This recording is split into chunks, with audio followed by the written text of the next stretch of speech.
You wake up in the middle of nowhere. All around you are unfamiliar plants that you've never seen before. In the distance you see wild animals roaming around. But it's not just animals. There are people unlike any you've ever seen, wearing animal skins and using crude tools. They look like they just walked off the set of a low-budget zombie movie.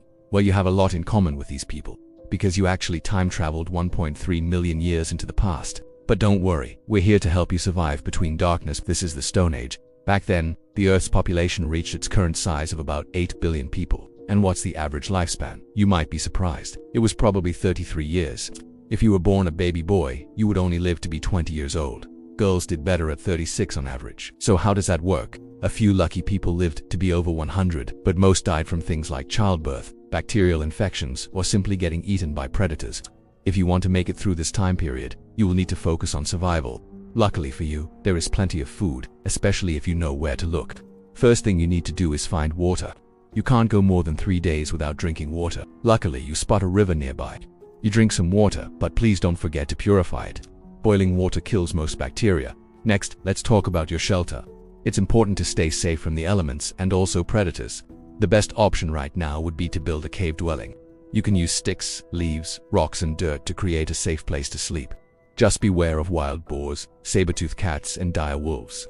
While you're building your shelter, you should be thinking about food. If you're near a river, you can fish, but you need a weapon to catch fish. Here's an easy one. Use a sharp rock as bait. Tie the rock to a stick and then put it into the river.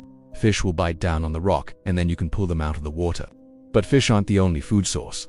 You can hunt wild animals using the spear. This was invented about 1.6 million years ago. It was used by early humans and other animals such as bears and hyenas. The first spears were made from sharpened sticks, but later humans developed spears with stone arrowheads. Humans hunted large animals such as bison and wild cattle. They also hunted smaller prey such as deer, antelope, and wild dogs. So now you have food and shelter, but what about clothing? Depending on where you went back in time, the weather could be sweltering hot or freezing cold. If you want to survive, you'll need clothing. But don't worry, you're in luck because clothing was invented around this time. Clothing was created 1.3 million years ago. Early humans skinned animals and used their hides to cover themselves. Not only did this keep them warm, but it also gave them protection from insects and the sun's rays. They probably used animal bones to scrape hides and sharp rocks to sew them together. Speaking of sewing, if you want to learn a valuable skill, try sewing. If you learned how to sew, you can make clothes, bags, and even tents. Plus, it's a great way to pass the time. Tents are important because they offer you portable shelter. You can't always stay in one place. Sometimes you have to move to find more food. That's why having a tent is important. You can take it with you and set it up anywhere. The next thing you need to do is figure out how to start a fire. Fire provides warmth, light, and helps drive away dangerous animals. It also helps cook food, which makes it safer to eat. Luckily for you, humans invented the bow and drill method about 1.3 million years ago. To start a fire, you need 2 pieces of wood and a fire plow. Make sure you choose 2 types of wood that are easy to ignite. Bamboo and cottonwood are good options. Start by making a small notch in the top of one of the logs. Then lay both pieces of wood on the ground and start drilling a hole through the center of the notch using the fire plow. As you drill, apply pressure to the fire plow so that wood shavings are pushed into the notch. Eventually, the friction from drilling will cause the shavings to ignite. When you see flames, blow on them to help the fire grow. It's very important to understand the plants around you. Some plants are edible while others will kill you. That's why it's important to understand herbs. Herbs are often overlooked, but they can be very useful. Herbs like thyme, sage, rosemary, and oregano were used for flavoring, healing, and preservation. They could be used to treat minor injuries and illnesses which could save your life. Sometimes it's important to be alone, but other times it's very important to find people. You can find people by following the sound of voices or by spotting groups of people. If you find a group of people, remember to be respectful. They may not want a stranger in their camp. If you do join their camp, be prepared to give them something in exchange for letting you stay there. Groups of people are called tribes.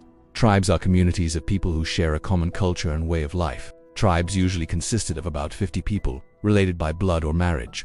They lived in small settlements near rivers or lakes, where they could hunt and fish. Members of the tribe would work together to build shelters, gather food, and defend against enemies. Life in a tribe was tough, but the people were strong and resilient. They had to be, if not, they wouldn't have survived the harsh conditions of the Stone Age. One of the most important aspects of tribal life was the importance of community. The members of the tribe relied on each other for help and support. They shared their food and resources and took care of each other's children. This sense of community helped them to survive the challenges of the Stone Age. Now it's time to talk about social hierarchy. Social hierarchy refers to the ranking of individuals or groups within a society based on factors such as wealth, power, and status.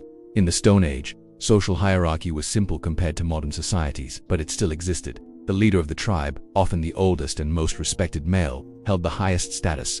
He was responsible for making decisions that affected the tribe, such as where to hunt or how to defend against enemies. Below him were the other adult males, who were typically responsible for providing food for their families through hunting and gathering. Females had a lower status than males, but they were still valued members of the tribe. They were responsible for gathering food, making tools, and caring for the young. Children were typically cared for by the female members of the tribe, and they were taught the skills they needed to survive in the Stone Age. But there's something even more important than status, and that's religion.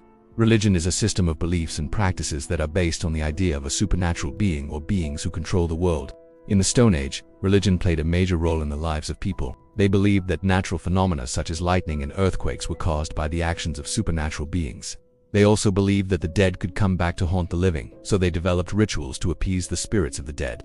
Religion provided people with a sense of order and meaning in a world that was often chaotic and unpredictable. It also helped them to cope with the hardships of life in the Stone Age. We hope you learned a lot from this video. If you did, don't forget to like it and share it with your friends. Also, subscribe to our channel for more amazing videos about the Stone Age and other time periods. Thanks for watching. See you next time.